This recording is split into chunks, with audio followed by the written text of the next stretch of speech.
ఇప్పుడు అసలు అంటే ఆయన పాదయాత్ర దగ్గరికి వద్దాం. ఆయన పాదయాత్రలో మీరు కూడా దాదాపుగా సంవత్సరం పాటు ప్రతి నియోజకవర్గానికి మీరు అటెండ్ అయ్యారు, మొత్తం చూశారు. అంటే నేనైతే ఒకే ఒక మాట అంట, అంటే నాయుడు గారి కొడుకుగా మొదలైంది కుప్పంలో పాదయాత్ర, అది వైజాగ్లో ముగిసే టైంకి నారా లోకేష్గా ముగిసింది. దీన్ని అసలు మీరు ఎట్లా డిస్క్రైబ్ చేస్తారు? అంటే ఎంతవరకు ఆయన ఎమర్జ్ అయ్యాడు ఒక నాయకుడిగా? ఆయన ముందు నుంచే ఒక నాయకుడిగా ఎమర్జ్ అయ్యారు, కానీ ప్రజలకి మాత్రం ఆ యువగలం పాదయాత్రలోని ప్రజలకి అర్థమైంది ఆయన ఏంటనేది. నిజంగా మేమైతే మాత్రం మేము ఆయన కలిసిన 2019 నుంచి ఆయన ఆలోచనలు, ఆయన విధానాలు ఇవన్నీ కూడా ఆయనతో కలిసి మేము ఉన్నప్పుడే మాకు అప్పుడే అర్థమయ్యాయి. నేను సుమారు 2018లోని 17లోని ఆ టైంలోనే వచ్చి నేను పార్టీలో పనిచేయడం మొదలుపెట్టా. అప్పుడు కూడా ఆయన మొదటి పరిచయం చేసుకున్నప్పుడు ఆయన వచ్చి హరీష్ అని చెప్పి నన్ను పరిచయం చేసినానే, రా ఒక్కసారి అని చెప్పి నాకు ఒక హగ్ ఇచ్చి, దాని తర్వాత మీ నాన్నగారికి నాకు ఒక్కటే నాకు గుర్తుంది అన్నారు. ఆనాడు మీ నాన్నగారు స్పీకర్ హరీష్, నారా చంద్రబాబు మా నాన్నగారేమో ఢిల్లీకి వచ్చారు. అఫీషియల్ గా పైన డయాస్మెంట్స్ చేసేస్తారు. చైర్లోని ఇప్పుడు స్పీకర్ గారి కుర్చీలోని ఎవరు కూర్చోవాలి?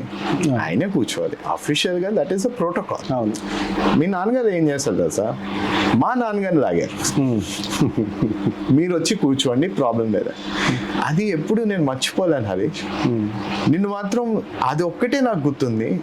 అప్పుడు నేను కూడా నిక్కలు వేసుకున్న వాడినే కదా, సో నేను కూడా అప్పుడు నేను అది చూసినప్పటికీ నేను ఎప్పుడు మర్చిపోలేను. అప్పుడు నాకు పక్కన ఉన్న వాళ్ళందరూ దాని తర్వాత చెప్పారు, సార్ ఆయన స్పీకర్కి వచ్చేసారు. మామూలుగా ప్రోటోకాల్ ప్రకారంగా ఎప్పుడైనా సరే, ఇప్పుడు హైదరాబాద్లో ఉన్నాం అనుకోని, ఎక్కడన్నా ఉంటే స్పీకర్ గారు వెళ్తున్నారంటే సీఎం గారు కాన్వాయ్ కూడా ఆపాల్సి వస్తారు. కానీ మీ నాన్నగారు ఏం చేస్తారంటే, ఎప్పుడైనా సరే సీఎం గారు నారా చంద్రబాబు నాయుడు గారు రూట్ మ్యాప్ వస్తే ఫస్ట్ ఆ రూట్ మ్యాప్ తీసుకుని మాకు స్పీకర్ గారికి అప్డేట్ చేయమని చెప్పేవారు. దాన్ని బట్టి ఆల్టర్నేటివ్ రూట్స్ మీ నాన్నగారు తీసుకునేవారు. ఎందుకంటే ఆయనకి ఆ అభిమానం చూపించేవారు. పదవి వచ్చి స్పీకర్లో కూర్చున్నాననే కాదు, అది ఎవరు ఇప్పించారనేది ఆయన ఎప్పుడు మర్చిపోలేదు. అండ్ ఎప్పుడు ఆ స్పీకర్ కుర్చీలో ఉన్నా సరే అదే అభిమానం నాన్నగారు మీద చూపించేవారు. సో దానివల్ల అప్పుడే అన్నారు, నువ్వు నాకు ఒక తమ్ముడు లాంటివిరా, నేను ఖచ్చితంగా నీకు గైడెన్స్ అన్ని నేను నా బాధ్యత అని చెప్పి అప్పటి నుంచి కూడా ఒక తమ్ముడిలాగా ఆయన చూసుకోవడం, నన్ను ముందుకు నడిపించడం, ఎప్పుడైనా సరే ఏ విధంగా మనం చేయాలి, ఏ విధంగా మనం మాట్లాడాలి, ఇవన్నీ కూడా మన గైడెన్స్ ఇవ్వడం.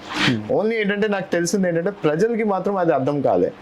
ఆయన ఒక ఎమ్మెల్సీగా ఉండి, ఒక మినిస్ట్రీ హోదాలో ఉండి, ఆ టైంలో ప్రజలకు అర్థం కాలే వాళ్ళు. ఇంకేంటంటే చాలా వరకు ఆయన అయితే